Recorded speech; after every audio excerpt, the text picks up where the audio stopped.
In 1983, an ABC executive saw a boy in a Burger King commercial, barely 3 feet tall. One phone call changed everything. Within weeks, an entire show already in production was torn apart and rebuilt around him. Webster became a top 30 Nielsen hit. But the real story isn't what happened on screen. One cast member left us while the show was still airing. Another went from tackling NFL quarterbacks to a battle he could not win. And the kid at the center of it all, he walked away from Hollywood and never looked back. 9 cast members, then and now. If this show ever made your Friday nights a little better, go ahead and subscribe. We start with a teenager who showed up on Webster, then vanished, straight into a completely different show. Most people don't remember Nikki Papadopoulos. Honestly, that's kind of the point. Corin Nemec joined Webster in 1987 as George's young nephew. He appeared in 13 episodes across the show's final seasons. Then he disappeared. But he didn't disappear from television. He disappeared into it. Just months after Webster wrapped, Nemec earned an Emmy nomination for the TV movie I Know My First Name is Steven. The following year, Fox handed him his own show. Parker Lewis Can't Lose ran 3 seasons and became a cult favorite. He kept going. Harold Lauder in Stephen King's The Stand. Jonas Quinn on Stargate SG-1. He never stopped. Then, in January 2013, it almost ended for good.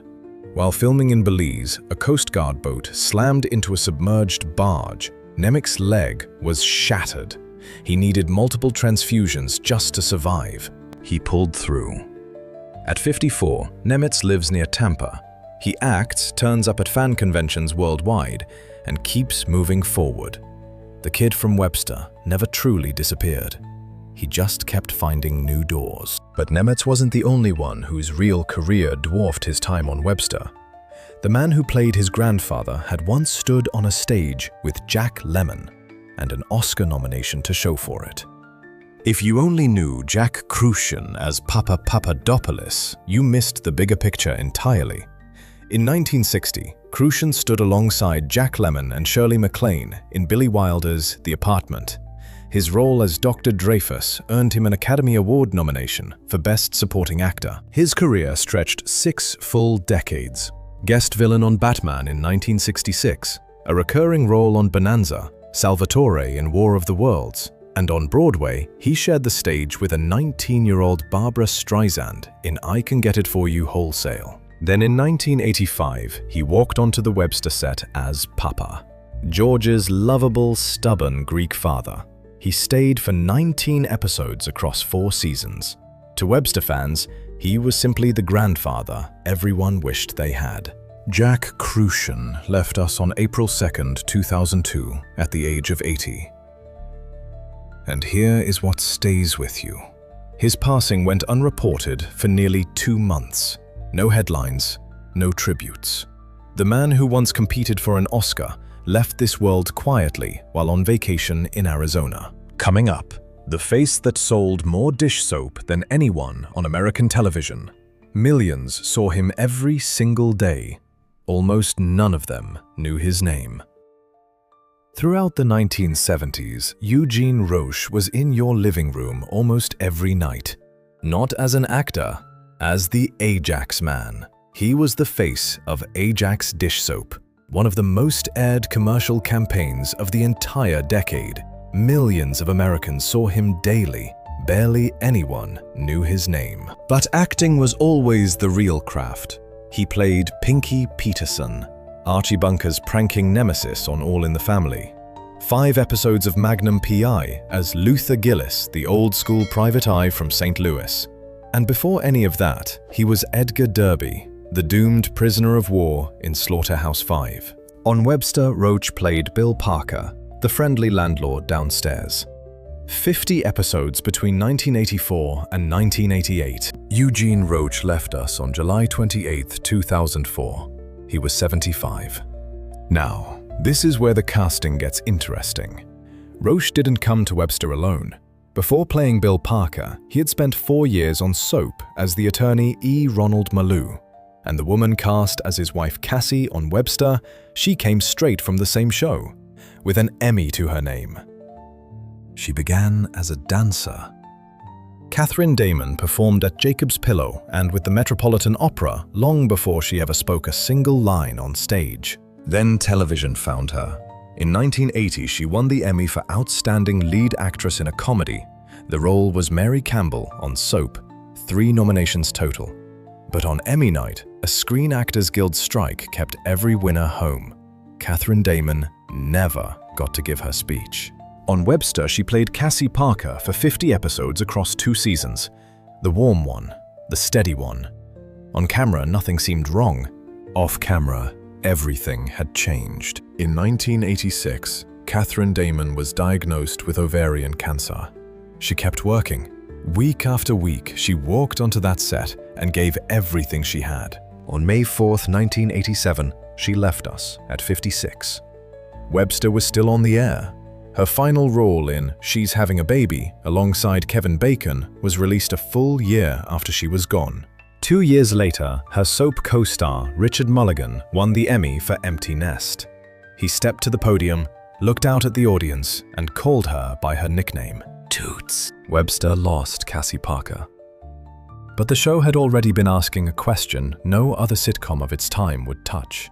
And the man who forced that question into the open appeared in just 14 episodes.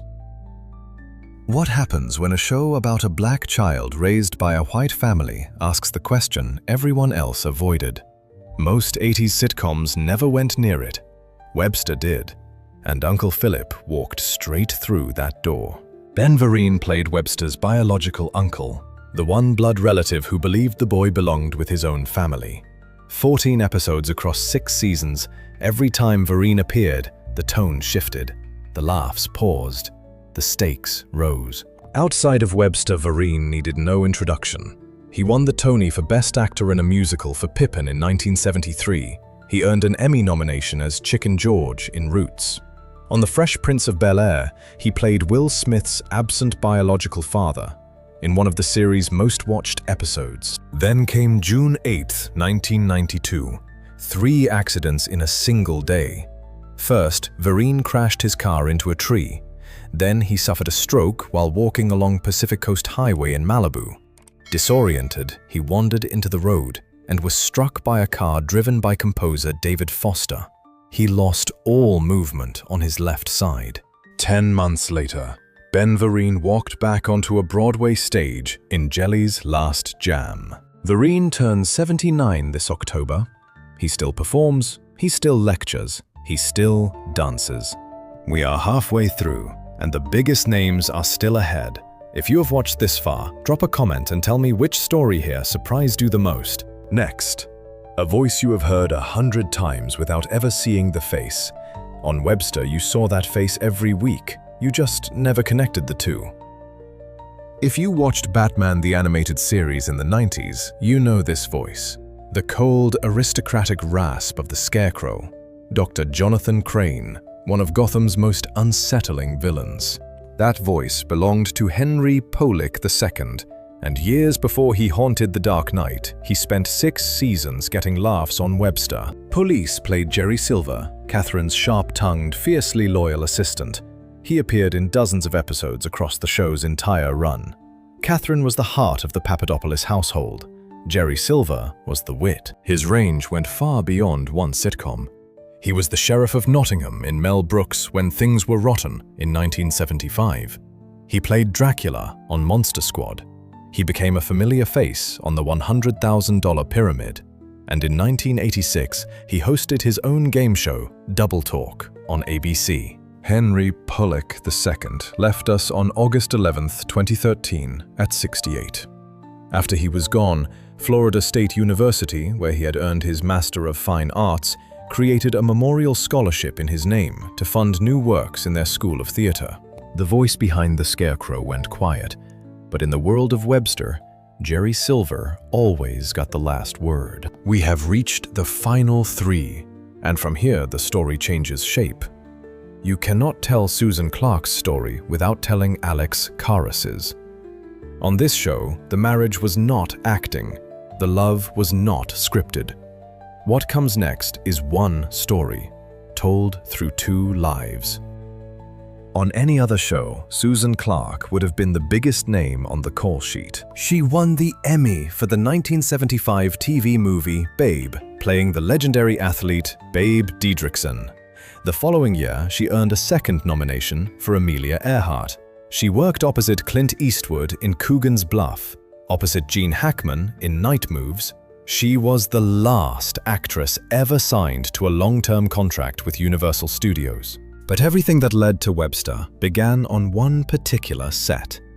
The set of Babe. That is where she met Alex Karras.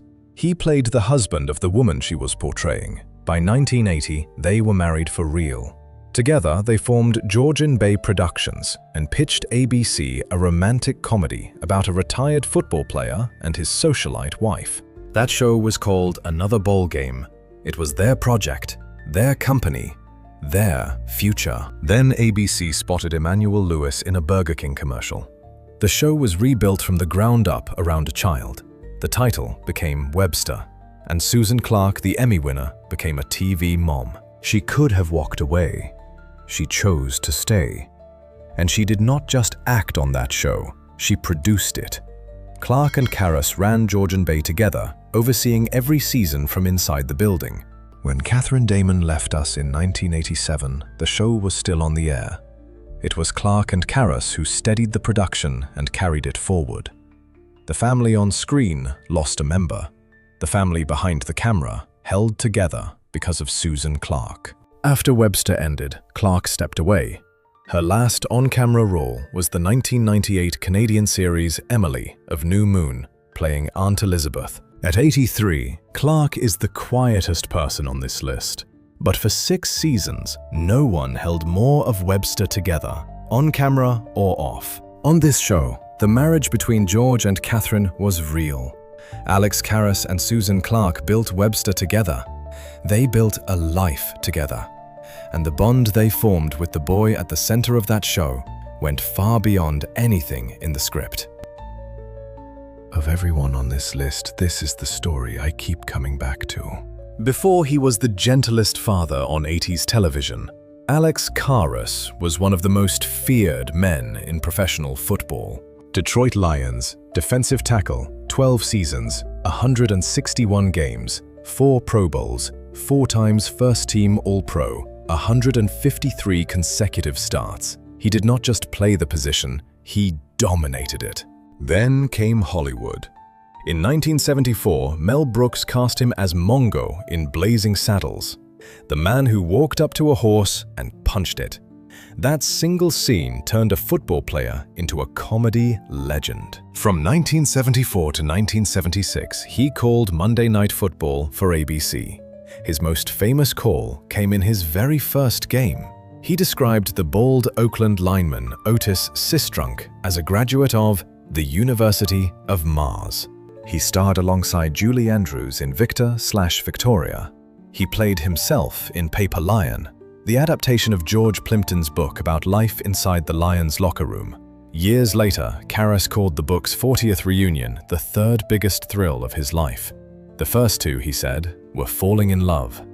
Twice. Then came Webster, and everything shifted. The man who once terrorized quarterbacks became George Papadopoulos, the big, clumsy, fiercely loving father of a boy named Webster Long.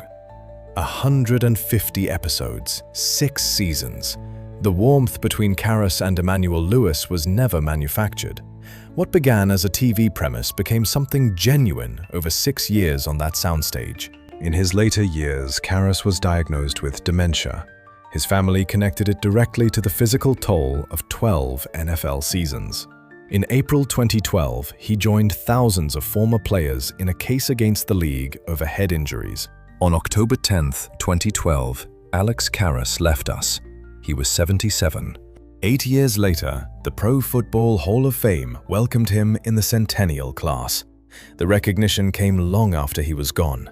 The people who watched him on the field, on screen, on Webster, already knew. Karras gave everything to football. Then he gave everything to a television show.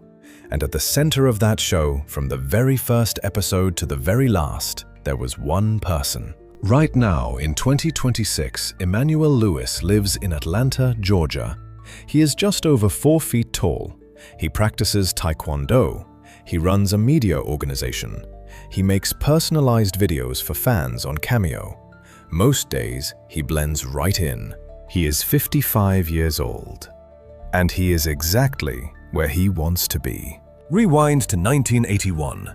2 full years before Webster ever existed, a 10-year-old kid from Brooklyn released a pop single in Japan called City Connection.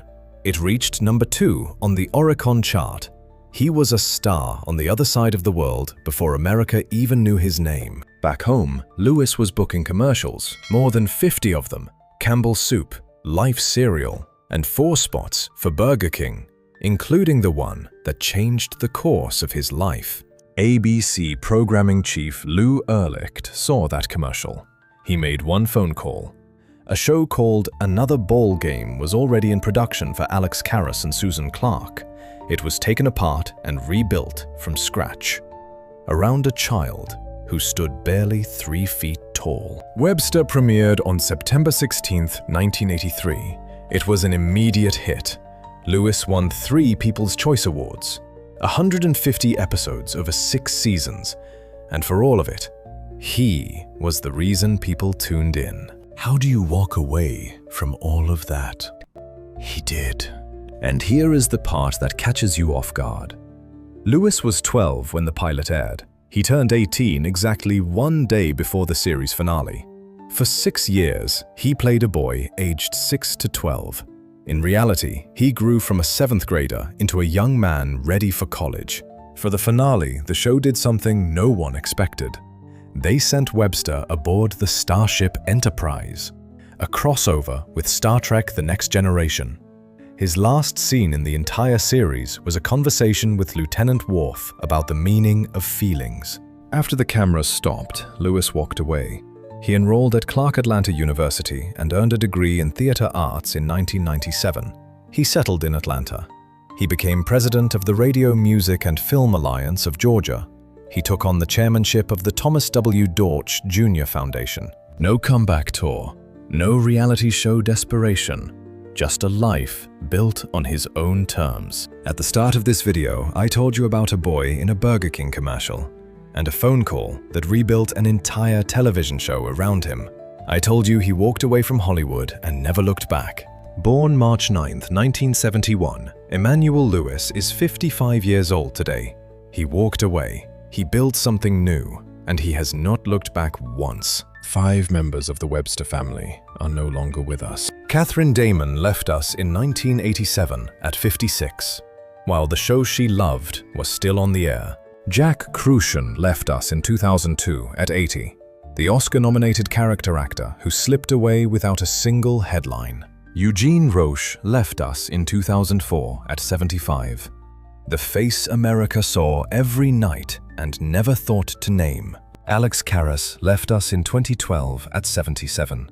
Football great, movie star, and the best TV dad of his generation. Henry Polic II left us in 2013 at 68, his voice still somewhere in the shadows of Gotham. They gave us this show. They gave us this family. Webster ran for 150 episodes. It never tried to be anything more than what it was, a show about a boy who lost his parents and found love in the most unlikely place. A football player who did not know the first thing about raising a child, a woman who chose to become a mother overnight, and a kid who made them both better just by showing up. 4 members of this cast are still here. Susan Clark at 83, Ben Vereen at 79, Corin Nemec at 54, and Emmanuel Lewis at 55, at home in Atlanta. If Webster just brought something back, share this with the person who watched it beside you. They will be glad you remembered.